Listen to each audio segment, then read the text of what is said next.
नमस्कार मेरे प्रिय श्रोताओं। आप सबका बहुत बहुत स्वागत है मेरे इस चैनल आइए सुने कहानी में, जिसके माध्यम से मैं आप सबको अच्छे अच्छे लेखकों की उत्कृष्ट रचनाएं सुनाकर आपका मनोरंजन करने का प्रयत्न करती हूँ। तो इसी श्रृंखला में आज मैं आपको सुनाने जा रही हूँ मालती जोशी जी द्वारा लिखित एक कहानी, अपने आंगन की छाँव। दोस्तों, संयुक्त परिवार के अपने फायदे और अपने नुकसान हैं, पर यदि आप फायदों को देखें तो नुकसान उसके सामने कुछ नहीं। छोटी मोटी परेशानियों का कोई अस्तित्व नहीं। हाँ, ये बात हम औरतों को ज़रा देर से समझ में आती है। तो आइए सुने कहानी, अपने आंगन की छाँव। दिनेश लग तैयार होकर अपने कमरे से निकला। तो अम्मा, हम हो आए? हाँ बेटा, और देखो स्कूटर ज़रा शांति से चलाना, ये नहीं कि हवा में उड़ने लगो। ठीक है अम्मा। तब तक बहू रानी भी बाहर निकल आईं, सजी धजी महक बिखेरती हुई। महीन आवाज़ में बोली, अम्मा जी, सब्जी बन गई है, कुकर तैयार करके रख दिया है, आटा भी सान दिया है, फुलके मैं आके उतार दूंगी, चलेगा ना? 9 बजे तक तो हम आ ही जाएंगे। तुम बेफिक्र होकर जाओ बेटे, लौटने के लिए जल्दी मत मचाना, 4 फुलकों की ही तो बात है, प्रभा उतार लेगी, तुम इत्मीनान से आना। मुझे जैसे आग लग गई। उन लोगों के जाते ही बुरा सा मुंह बनाकर कहा, मैं क्या तुम्हारे यहाँ फुलके सेकने आई हूँ? अरे तो मैं सेक लूँगी, 4 फुलकों की ही तो बात है। अम्मा, बात 4 फुलकों की नहीं, इन लोगों के तौर तरीकों की है। प्रोग्राम बनाते समय ये लोग घर की ज़रा भी चिंता नहीं करते। सारा काम निपटा कर सेकेंड शो भी तो देखा जा सकता है ना। मैं ही मना करती हूँ रे, कैसा तो ज़माना आ गया है, रोज़ कैसे कैसे तो किस्से सुनती हूँ। बहू बेटियों का रात में निकलना तो अब मुश्किल ही है समझो। तभी तो बेचारा आधी छुट्टी लेकर आया था, नहीं तो क्या निकलना हो पाता है। वो तो मैं तभी समझ गई थी, महाशय जी लंच टाइम में ही घर आ गए, तभी समझ लिया था कि कोई तो प्रोग्राम है। पर मुझे उन लोगों ने, यहाँ तक कि अम्मा ने भी हवा तक न लगने दी। गुस्से से मैं तो जैसे उफनने लगी। कहा, अम्मा, मुझसे पूछ ही लेता तो क्या मैं कोई साथ चली जाती, पर इंसान मुंह देखी भी तो करता है। बहू ने मुझसे पूछा था, पर मैंने ही मना कर दिया। अरे तुम क्या उनके साथ जाती अच्छी लगती, मरे सिनेमा भी तो आजकल ऐसे चले हैं कि बस। अम्मा जैसे बहू का वकालतनामा लेकर बैठी थी। मैं तिलमिला उठी। कहा, अम्मा, बहुत ढील दे रही हो तुम, बाद में पछताओगी। सारी नादिर शाही बस हमारे लिए ही थी। हमारे ज़माने में तो सिनेमा के नाम पर घर में महाभारत मच जाती थी, वो भी छठे चौमासे कभी जा पाते थे। सहेली के यहाँ भी जाने का मन होता तो फरमान निकलता था कि चूल्हा चौका निपटा कर जाओ। अब बुढ़ापे में तुम्हें बड़ी फुर्ती आ गई है। लली, समय देखकर बदलना पड़ता है। तब तो मेरे पास तुम्हारे बाबूजी का बल था, अब तो बच्चों का मुंह देखकर ही चलना पड़ता है ना। आप सब लोग बस एक ही जैसे हो, वहाँ भी यही हाल है। किस्मत तो हमारी ख़राब है, हमने तो यहाँ भी भुगता वहाँ भी भुगत रहे हैं। उस समय तो मम्मी पापा जी बड़े कायदे कानून वाले बनते थे, पहनने ओढ़ने पर, हंसने बोलने पर, घूमने फिरने पर 100 बंदिशें थीं। पर अब तुम्हारी तरह उन्होंने भी रंग बदल लिया है, छोटी के सामने हथियार डाल दिए हैं। जो मर्जी आए पहने, जब मन चाहे सोए, जहाँ इच्छा हो घूमे, कोई रोक टोक नहीं। इतने पर भी गले का हार बनी हुई है। नौकरी करती है ना बेचारी, इतनी रियायत तो बरतनी ही पड़ती है। तो क्या हम नौकरी करने के लायक नहीं थे? उस समय तो ये तुर्रा था कि इस घर की बहू बेटियां नौकरी नहीं करेंगी। मम्मी जी ने तो साफ कह दिया था कि जो कुछ करना है अपने बच्चों को संभाल कर करो, हमसे आयागिरी नहीं होगी। अब छोटी की गुड़िया को संभाल रही है कि नहीं? वैसे तो क्या संभाल रही हैं वो, देखना तो हम ही को पड़ता है, बस नाम मम्मी जी का होता है। लली, एक बात कहें? अम्मा का स्वर एकदम गंभीर हो आया। बहू के सामने अपनी रामायण मत खोला करो, बुरा असर पड़ता है। मतलब कल को वो पीहर जाकर हमारे भी किस्से सुनाएगी, या कि कल को हम ही से कहेगी कि आपकी बिटिया ससुराल में कौन सा जस कमा रही है। मैं स्तब्ध रह गई। क्या ये वही अम्मा है जो मेरी ससुराल गाथा बड़ा रस ले लेके सुनती थी? यही नहीं, ससुर को उपेक्षित करने के, सास को निरुत्तर करने के अमोघ नुस्खे भी बताती थी। अपनी ससुराल में मैंने बड़े शहीदाना भाव से ही प्रवेश किया था। वहाँ से जब भी लौटती शिकायतों का, उलाहनों का एक पुलिंदा साथ होता। शिकायतें ससुराल वालों की, उलाहने पीहर वालों के लिए। अपनी छोटी बहन की शादी के बाद तो मेरा स्वर और भी उग्र हो चला था।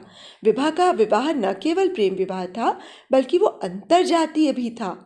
अम्मा बाबूजी ने बड़े बेमन से ही उसके लिए स्वीकृति दी थी। तब से मेरा आक्रोश तीव्रतर हो गया था। अपना एक बचकाना सा नामालूम सा प्रेम प्रसंग मुझे एकाएक बहुत बड़ा लगने लगा। हुआ यूं कि बिन्नी मौसी का एक भतीजा किसी इंटरव्यू के सिलसिले में हमारे यहाँ आकर ठहरा था। इंटरव्यू में वो सिलेक्ट भी हो गया, नौकरी भी पा गया।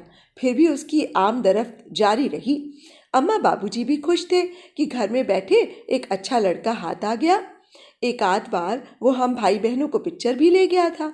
मज़े की बात ये कि अम्मा या बाबूजी ने ज़रा भी ऐतराज़ नहीं किया, उल्टे खुशी से मंजूरी दे दी। लेकिन जब वे लोग बकायदा प्रस्ताव लेकर उन लोगों के यहाँ पहुँचे तो सारी खुशी काफूर हो गई। लड़के वालों ने ऐसा मुंह पसारा कि बाबूजी के होश ही गुम हो गए। इस बीच उस सीधे साधे लड़के के भी पर निकल आए थे। जब मौसा जी ने उसे समझाने का प्रयास किया तो बोला, चाचा उसके साथ मेरा कोई अफेयर थोड़ी था, मैं बिना बात के अपने माँ बाप से दुश्मनी क्यों मोल ले लूँगा। मौसा जी को बहुत गुस्सा भी आया और शर्म भी। मुझसे बोले, प्रभा तू उस नालायक लड़के को भूल जा, मैं तेरे लिए उससे भी अच्छा दूल्हा ढूंढ कर लाऊंगा, ये मेरा वादा है। और उन्होंने सचमुच अपना वादा निभाया, पर एक फांस थी जो कसकती ही रही। 3 साल पहले मेरे देवर की शादी हुई थी। तब से तो जैसे मन में भट्टी सी सुलग रही थी। छोटी को सारा घर जैसे हाथों हाथ ले रहा है। सास उसके रूप गुण की चर्चा करते नहीं अघाती, ससुर उसकी रसोई की तारीफ करते नहीं थकते। श्रीमान जी भी उसकी योग्यता के कायल हो गए हैं, हमेशा उसके सलीके की, जहानत की प्रशंसा करते रहते हैं। बच्चे भी चाची के आगे पीछे डोलते रहते हैं। मैं 10 साल से इस घर में खट रही हूँ, पर मेरा किया कराया सब मिट्टी हो गया है। मेरी बीएससी की डिग्री चूल्हे में फूंक गई है। सबकी आंखें छोटी की कृतत्व से चौंधिया आ गई हैं। बैंक की नौकरी ना हुई, कोई कलेक्टरी कमिश्नरी हो जैसे। जब मन बहुत भारी हो जाता है तो भाग कर अम्मा के पास आ जाती हूँ।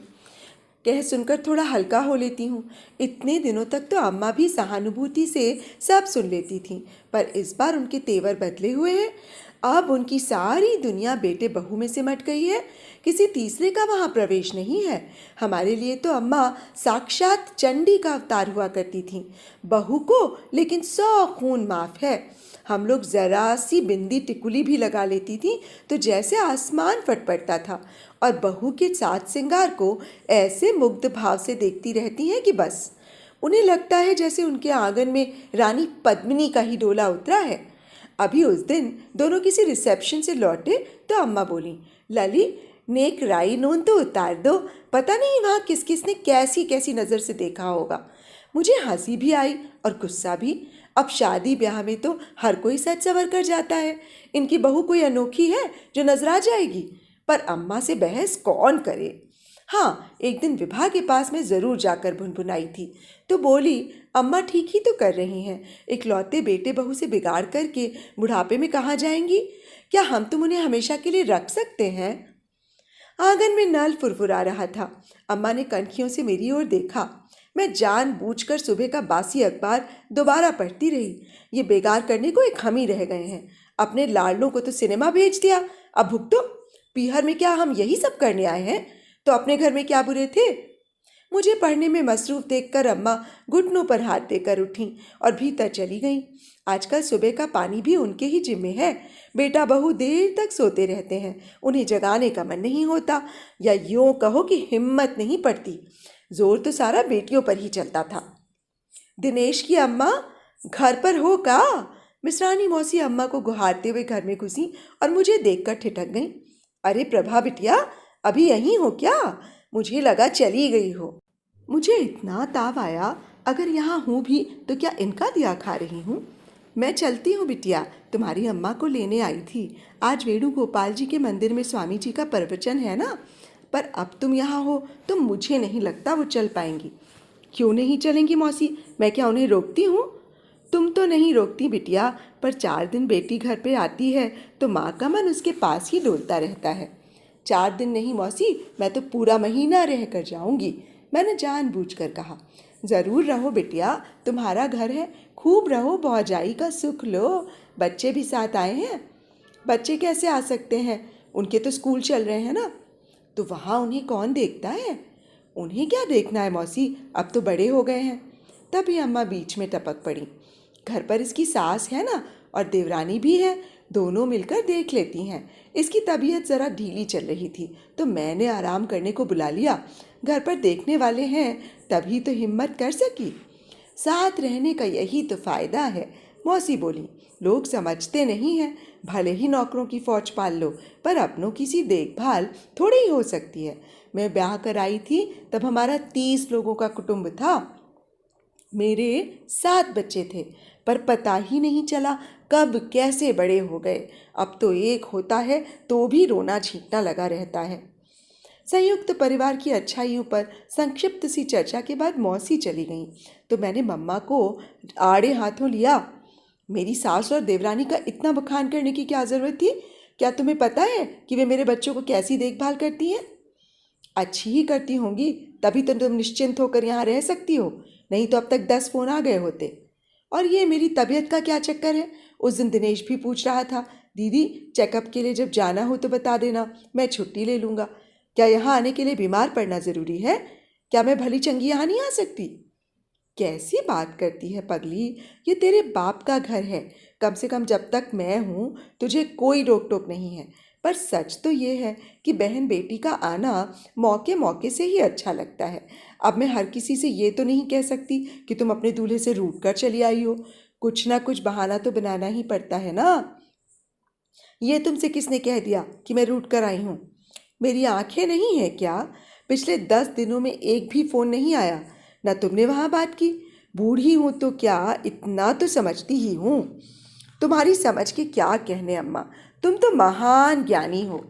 अच्छा होता प्रवचन में चली जाती तो थोड़ा और ज्ञान बटोर लाती। मेरी वजह से बेकार ही रुक गई, अपना भी नुकसान किया और मुझे भी पाप में ढकेल दिया। मैं तुम्हारी वजह से नहीं रुकी थी, सोचा कि लौटने में 10 तो बज ही जाएंगे। तब रश्मि क्या सोचेगी, घर में माँ बेटी दोनों थीं, पर किसी से 4 फुल के उतारते नहीं बने। ये चोट एकदम सीधी थी। मैंने भी बेलौस अंदाज में कहा, ये ठीक किया अम्मा, अब झटपट जाकर रसोई संभाल लो, मुझसे कोई आशा मत रखना। अपने घर की रोटियां सेक सेक कर मैं अघा गई हूँ। 4 रोटियों की कोई बात नहीं थी, मैं ही सेक लेती, पर मुझे अम्मा पर गुस्सा आ रहा था।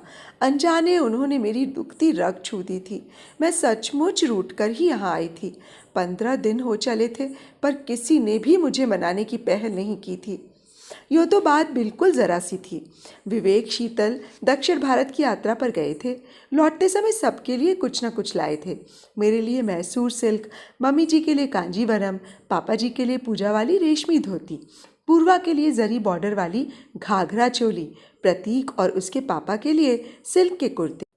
2 दिन तक आने जाने वालों के सामने सब चीज़ों का प्रदर्शन होता रहा और शीतल की तारीफ भी। मुझे तो सुन सुनकर चिढ़ आने लगी थी। जब वे 2-4 बार मेरी साड़ी मंगवा चुकी तो मैंने जाकर मम्मी जी के सामने ही पटक दी। कहा कि जब सबका देखना दिखाना हो जाए तो कमरे में भिजवा दीजिएगा।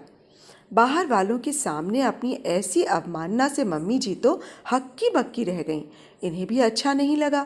कमरे में बुलाकर मुझसे काफ़ी कुछ कहा गया। फिर मैं क्यों चुप रहती? मेरे मन में तो ज्वालामुखी ही धधक रहा था। मैं जो शुरू हुई तो आधे घंटे तक बोलती ही चली गई।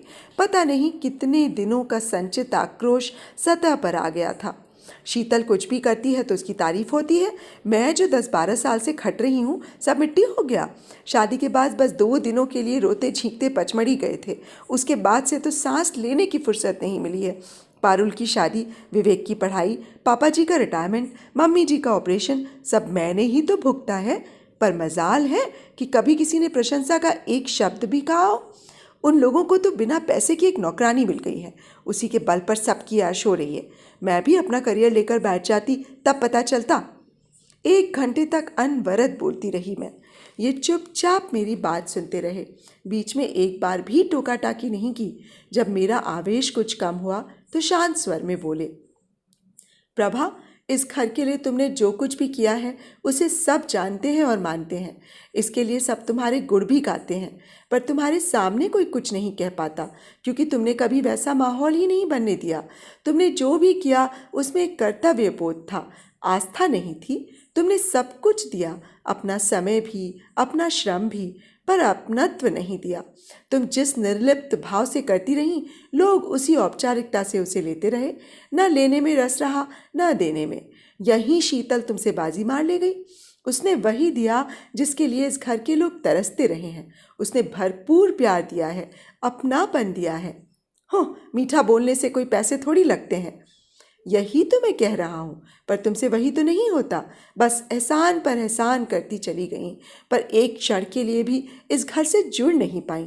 कभी तुमने विवेक के साथ हंसी ठिठोली नहीं की, पारुल के साथ अपने रहस्य या साड़ियाँ शेयर नहीं की, कभी पापा जी को मनुहार करके कोई चीज़ नहीं खिलाई, कभी मम्मी को बदपरहेजी के लिए मीठी डांट नहीं पिलाई। ये छोटी छोटी बातें हैं प्रभा, पर गृहस्थी में इनके दम पर ही रौनक आती है। कभी कभी तो मुझे लगता है। और एकाएक चुप हो गए। क्या लगता है? यही कि मेरे साथ भी तुम बस मजबूरी निभा रही हो। आत्मीयता का एक भी अंतरंग क्षण शायद हमारे जीवन में कभी नहीं आया। ये एक कड़वा सच था जिसे सुनकर मुझे शर्म से गड़ जाना चाहिए था, पर अपनी गलती स्वीकार करने के बदले में फुफकार उठी। ठीक है, अगर मैं आप लोगों की अपनी नहीं बन सकी हूँ तो मुझे अपने घर भेज दीजिए। पराए घर में खटने का मुझे भी कोई शौक नहीं है। उन्होंने कोई प्रतिवाद नहीं किया था। अम्मा की बीमारी का बहाना बनाकर मुझे दूसरे दिन गाड़ी में बिठा दिया गया था। वापसी के बारे में ना उन्होंने कुछ पूछा, ना मैंने बताया। मेरे सकुशल पहुंचने का एक फ़ोन दिनेश ने कर दिया था, बस। उसके बाद कोई संवाद नहीं। आते समय बहुत ताव में थी मैं। सोचा था मेरे आने के बाद वहाँ एक महाशून्य पैदा हो जाएगा, जिसे शीतल की मीठी बोली और मम्मी जी के भाषण भी नहीं भर सकेंगे। पर अब डर लगने लगा है।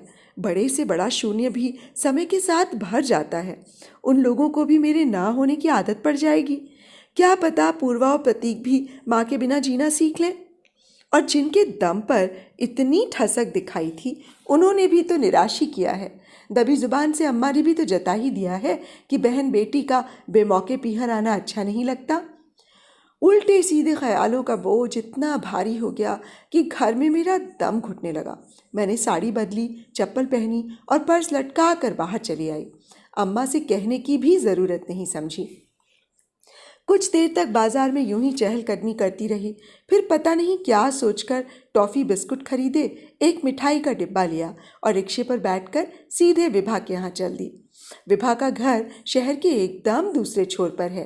टैक्सी के 45 रुपये चुकाते समय मेरी तो जान ही जल गई। विभा की सास कंपाउंड में ही कुर्सी पर बैठी बुनाई कर रही थी। इस औरत को जब भी देखा है, बुनाई करते ही देखा है। पता नहीं एक साल में कितने स्वेटर निकाल लेती है। नमस्ते माँ जी। उन्होंने चौंक कर सिर उठाया। अरे प्रभा, तुम आओ भाई, विभा ने बताया था कि तुम आई हुई हो। मुझे लगा था अब तक लौट गई होगी। आपसे बिना मिले कैसे चली जाती, मैंने विनम्रता से कहा। वैसे गुस्सा तो इतना आ रहा था कि कह दूं कि अब तक यहाँ हूँ तो आपको क्या परेशानी है। अपने भाई के घर पे हूँ, कोई आपकी रोटियाँ तो तोड़ नहीं रही हूँ।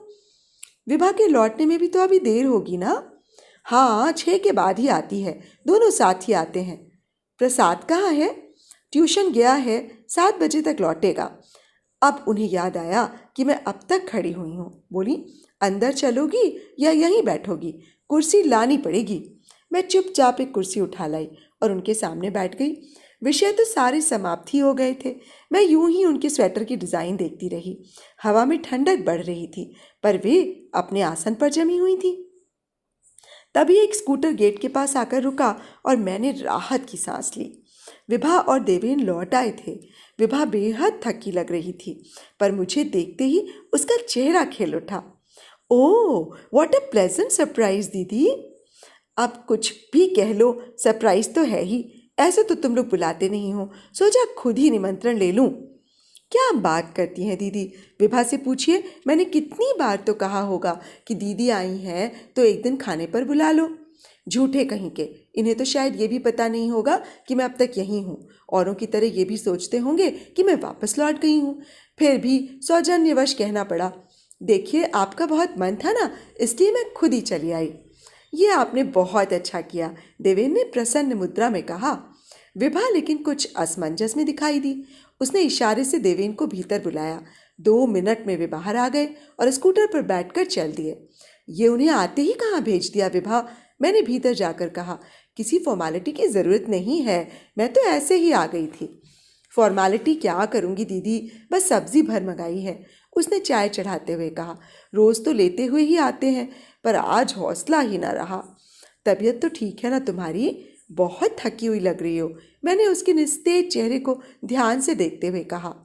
अभी 8 दिन पहले डीएनसी करवाई है, उसी की कमज़ोरी है ये। पर डीएनसी क्यों? प्रसाद तो अब 5 का हो गया है ना? हाँ, अभी ही तो थोड़ा फ्री हो पाई हूँ दीदी, फिर से वो सब करने की हिम्मत नहीं है। घर में देखने वाला कोई है नहीं और नौकरी में छोड़ नहीं सकती। क्यों, माँ जी तो हैं? उत्तर में उसने कप मेरी ओर बढ़ाते हुए कहा, लो चाय पी लो, और 1 कप माँ जी को देने के लिए चली गई। तब मुझे याद आया कि मुझे आए आधा घंटा हो चला था, पर चाय तो दूर, माँ जी ने मुझे पानी के लिए भी नहीं पूछा था, और शायद इस बात का अंदाज़ा विभा को भी था। ये औरत क्या दिन भर स्वेटर ही बुनती रहती है? दीदी, तुम्हारा कोई परहेज़ वगैरह तो नहीं होगा ना? होगा तो बता देना। विभा का ये सवाल एकदम बेतुका था, पर यह समझाने के लिए काफ़ी था कि वो अपनी सास के विषय में कोई बात नहीं करना चाहती। हम लोग चाय पी रहे थे कि देवेन लौट आए। सब्जी के साथ दही, घी, पापड़ का पैकेट और रसगुल्ले का टिन भी था। मुझे ये औपचारिकता अच्छी नहीं लगी, पर मैंने कुछ कहा नहीं। चाय पीकर चुपचाप मटर छीलने लगी। तब तक विभा ने प्रोसेसर में आटा लगा दिया था। बाप रे विभा, ये कितना आटा लगाया है? तुम्हारी दीदी क्या कोई राक्षस है? अरे 2-4 बार का इकट्ठा लगा लेती हूँ दीदी। सुबह तो इतनी भागम भाग मची रहती है कि बस, और शाम को इतना थक जाती हूँ कि कुछ करने का मन ही नहीं होता। जी करता है खिचड़ी खाकर सो रहूँ, पर खिचड़ी से सबका गुजारा तो नहीं होता ना। मैंने बाहर झाँका। अपना कप लेकर देवेन माँ के पास जाकर बैठ गए थे। फ़र्क इतना ही था कि माँ जी अब हॉल में आकर टीवी के सामने जम गई थी। मैंने विभा की ओर देखा।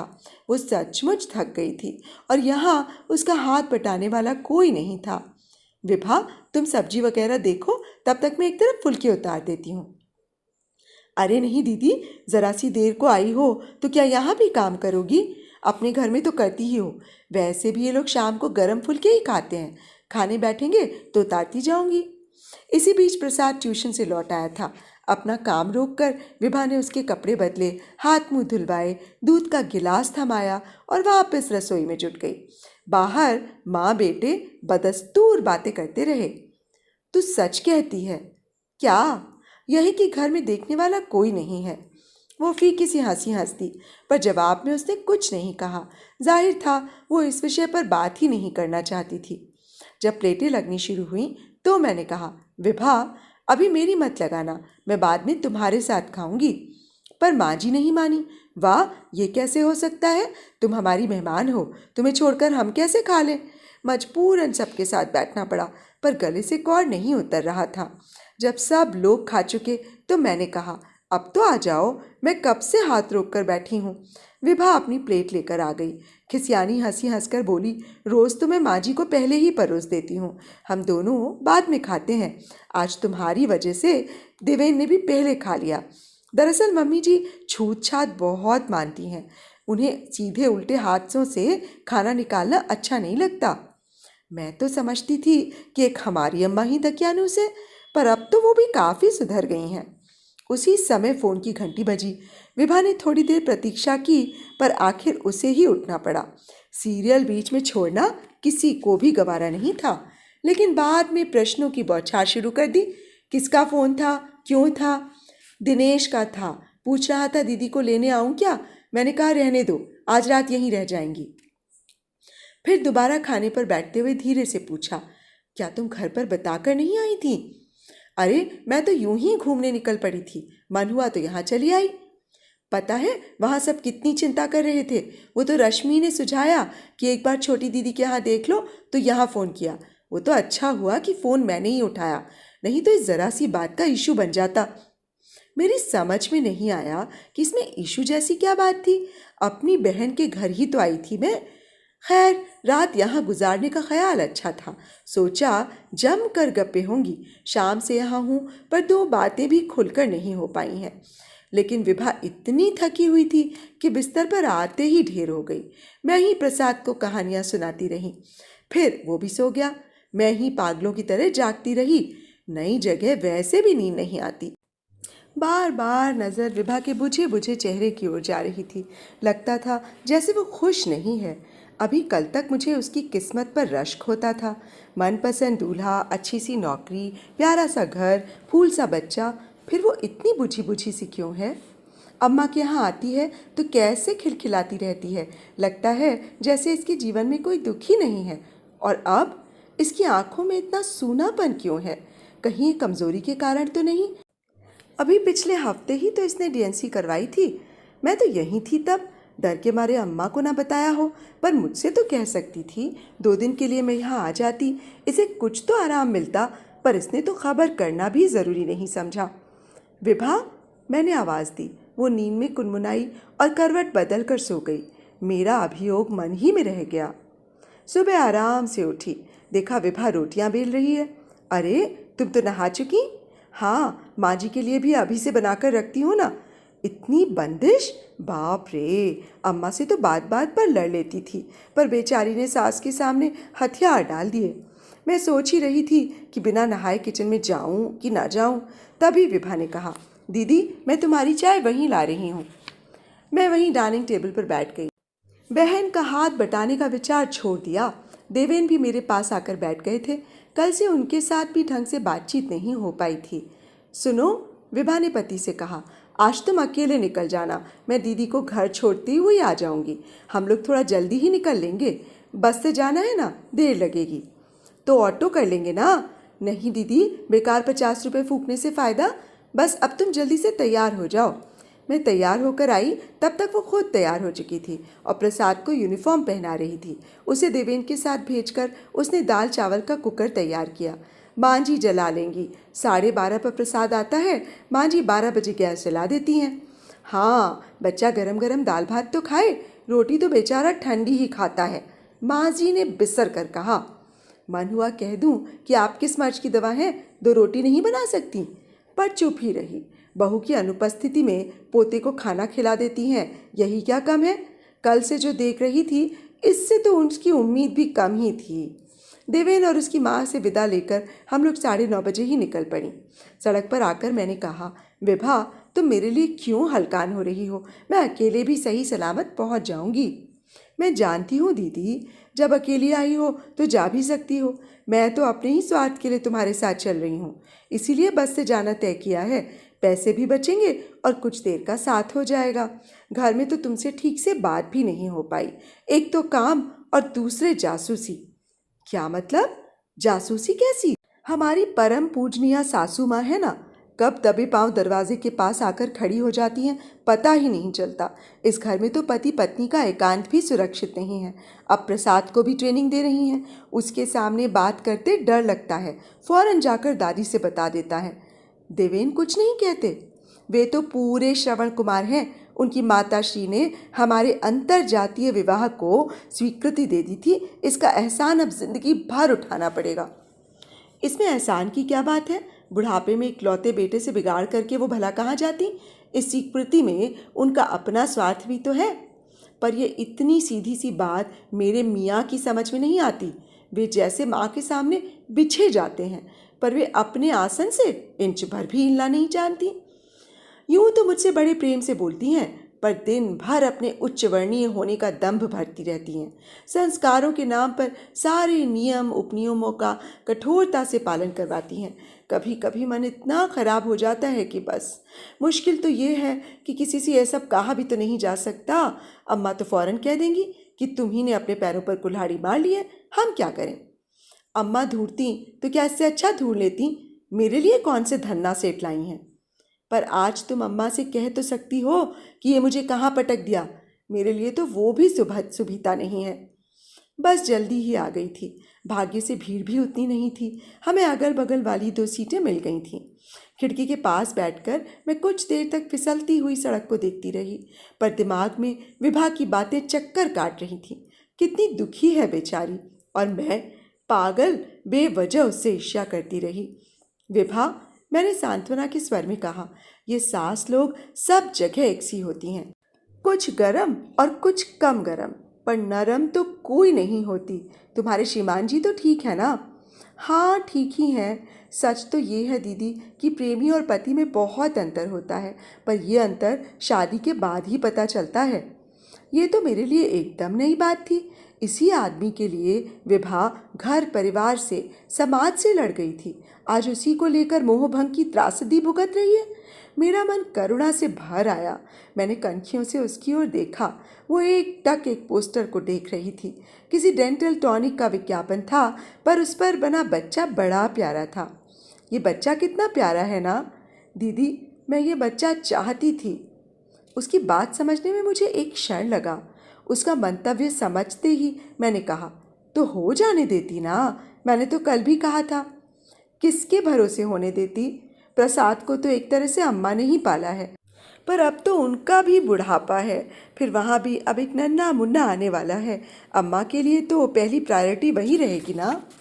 लेकिन प्रसाद को एक साथी तो ज़रूर चाहिए। तुम्हें इस विषय पे गंभीरता से सोचना होगा। इकलौता बच्चा बहुत अकेला पड़ जाता है। इकलौता बच्चा क्या होता है इसे मुझसे ज़्यादा कौन जानेगा दीदी, रोज़ ही तो भुगत रही हूँ। मुकम्मल समस्या होता है वो, उसे अपने मन की करने की आदत पड़ जाती है। ना वो जिम्मेदारियाँ शेयर करता है, ना सुविधाएं, ना सुख दुख में साथ देना जानता है। एक हमारे श्रीमान है ना, 32 साल की उम्र में भी अम्मा के पल्लू से बंधे हुए हैं, किसी तरह बढ़ना ही नहीं चाहते। एक मैं हूँ जो दिन पर दिन बुढ़ाती जा रही हूँ। वो कुछ देर चुप रही, फिर एक उसास लेकर बोली, कैसी विडंबना है ना दीदी, मैं अपनी मर्जी से एक बच्चा पैदा नहीं कर सकती, जबकि ये बच्चा मेरे लिए बहुत ज़रूरी था। अपने ही घर में मैं एकदम अकेली पड़ गई हूँ। मैं सारे कष्ट उठाने को तैयार थी, लेकिन और फिर से एक उसास भरकर वो चुप हो गई। अच्छा हुआ कि हमारा गंतव्य भी आ गया था, नहीं तो इससे ज़्यादा सुनना मेरी बर्दाश्त के बाहर था। घर पहुंचते ही अम्मा ने मुझे आड़े हाथों लिया। कैसे लतर पतर चली गई थी तुम? समझाने में कोई ऐसे जाता है? और बताकर भी नहीं गई। लल्ला बेचारा हलकान होता रहा। अम्मा बस भी करो, विभा ने डांट दिया। 15 किलोमीटर दूर से बस में धक्के खाते चले आ रहे हैं, पानी तक को तो पूछा नहीं और शुरू हो गई। तब तक रश्मि शरबत बनाकर ले आई। विभा ने उसे ढेरों आशीर्वाद देते हुए गिलास उठा लिया। खाना तैयार है दीदी, खाकर जाइए। तैयार है तो टिफ़िन लगा दो, अब खाने का समय नहीं है। अच्छा दीदी, चलती हूँ अब। अभी तो रहोगी ना? जाने से पहले फ़ोन ज़रूर करना, एकदम फुर्र मत हो जाना। मतलब इससे भी मेरे प्रस्थान की प्रतीक्षा है। अम्मा की तरह शायद इसका भी ख्याल है कि बहन बेटियां अपने घर में ही अच्छी लगती हैं। पर आश्चर्य, इस बार मुझे क्रोध नहीं आया। उसे छोड़ने में सड़क तक चली गई। कहा, 1-2 दिन में दिनेश से रिजर्वेशन के लिए कहूँगी। चाहती हूँ 10-15 दिन के लिए तुम भी साथ चलो, आराम हो जाएगा।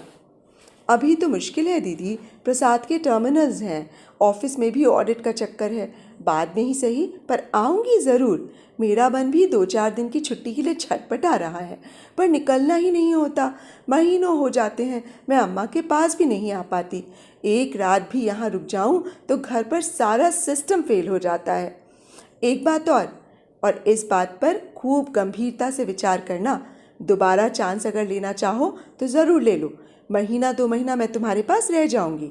चाहोगी तो बच्चे को 6 महीने अपने पास रखकर पाल लूँगी। पर अब और देर मत करना, मुझसे तुम्हारा ये उदास चेहरा नहीं देखा जाता। मैंने कहा, तुम इतना सब कैसे कर पाओगी दीदी?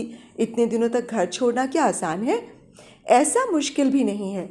बच्चे मेरे बड़े हो गए हैं, फिर घर में उनकी चाची हैं, दादी हैं, और भगवान झूठ न बुलवाए, प्रसाद की दादी के मुकाबले में मेरे बच्चों की दादी ज़्यादा समझदार और हेल्पिंग हैं। और जीजा जी, उन्हें एतराज़ ना होगा? उनका भरोसा ना होता तो क्या इतनी बड़ी बात में कह पाती? विभा के जाने के बाद भी मैं देर तक वहाँ खड़ी खड़ी अपने ऊपर आश्चर्य करती रही। सचमुच इतनी बड़ी बात मैंने कह दी, किस विश्वास से, किस अधिकार से? अरसे बाद मेरे मन में उस घर के प्रति अपनत्व उमड़ आया। अब मुझे किसी मनुहार की, किसी निमंत्रण की प्रतीक्षा नहीं थी। तो अभी आप सुन रहे थे मालती जोशी जी द्वारा लिखी कहानी अपने आंगन की छाँव। तो दोस्तों देखिए, इस कहानी से हमें कितना कुछ सीखने को मिलता है। हम कई चीज़ों को फॉर ग्रांटेड ले लेते हैं, हमें उनकी महत्ता के बारे में पता ही नहीं चलता, ना हम सोचना चाहते हैं। पर यदि हम थोड़ा सा मनन और विचार करें तो देख पाएंगे कि अपने ही घर में ऐसी कितनी चीज़ें हैं जिसके लिए हम भगवान को जितना भी धन्यवाद दें उतना कम है। तो दोस्तों, शिकायतें करने से अच्छा है हम शुक्रिया अदा करें। यदि आपको मेरा वाचन पसंद आता है तो आपसे अनुरोध है कि प्लीज़ मेरे इस चैनल को सब्सक्राइब कर लीजिए और मेरी कहानियों को लाइक और शेयर, और हाँ, बेल आइकन ज़रूर दबा लीजिएगा, जिससे कि मेरी आने वाली कहानियों की नोटिफिकेशंस आपको मिलती रहें। तो अब मुझे इजाज़त दीजिए, फिर से एक अच्छी सी कहानी के साथ आपके सामने उपस्थित होने के लिए। नमस्कार।